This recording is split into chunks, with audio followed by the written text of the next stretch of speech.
At an international meeting, the CEO couldn't understand Arabic, so he wanted to ask for help from the young woman beside him, who was hired as a nanny. When she admitted that she understood a little, the CEO immediately shared one of his earpieces with her, asking her to interpret for him. She ended up recording everything the international client said, down to every punctuation mark. What the CEO didn't know was that this task was effortless for the girl. Back when she first graduated, she had already helped her company secure a $10 billion deal.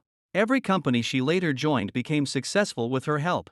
Unfortunately, nobody knew her whereabouts, nor what she looked like. Even the CEO himself once tried to recruit her as his special assistant, but no matter how hard he searched, he couldn't find her. By coincidence, one day the girl applied for a position at his company, the exact special assistant role the CEO had been hoping to fill.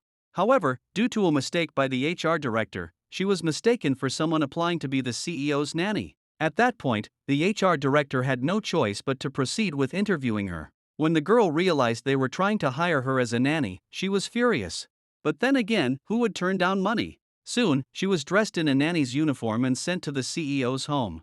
The first thing she had to do was translate for him, but luckily, she had even won awards for her Arabic skills. She flawlessly recorded the entire meeting, word for word. However, when the CEO later asked her about the meeting details, she hesitated. After some thought, she decided to tell him the truth. It turned out the company's previous translator had been hiding things. The partner's actual offer of $10 billion had been falsely reported as only $7 billion, leaving the partner deeply dissatisfied. On top of that, the CEO's own company had been stalling, refusing to move the project forward. Even the girl could see that someone inside was sabotaging things for personal gain. Realizing there was a traitor within the company, the CEO's face darkened with anger.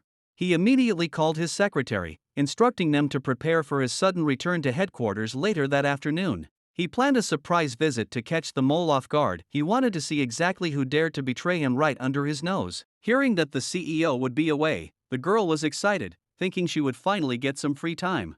Just as she was about to casually wish him a safe trip, the CEO unexpectedly told her to come with him to the company. At first, she thought he was joking, but seeing his serious face, she realized he meant it. She couldn't help but think, being a nanny these days is harder than expected. After she left, the CEO began to reflect. Since she had arrived, she had not only taken excellent care of his daily needs, but even the meals she cooked perfectly matched his taste, as if she had researched him beforehand. He quickly called his secretary again, ordering them to prepare a full report on the girl. Meanwhile, elsewhere, the CEO's biggest business rival was also searching for her. After all, her business achievements were widely known, and every company wanted to recruit her. When the rival heard she was working as a nanny at the CEO's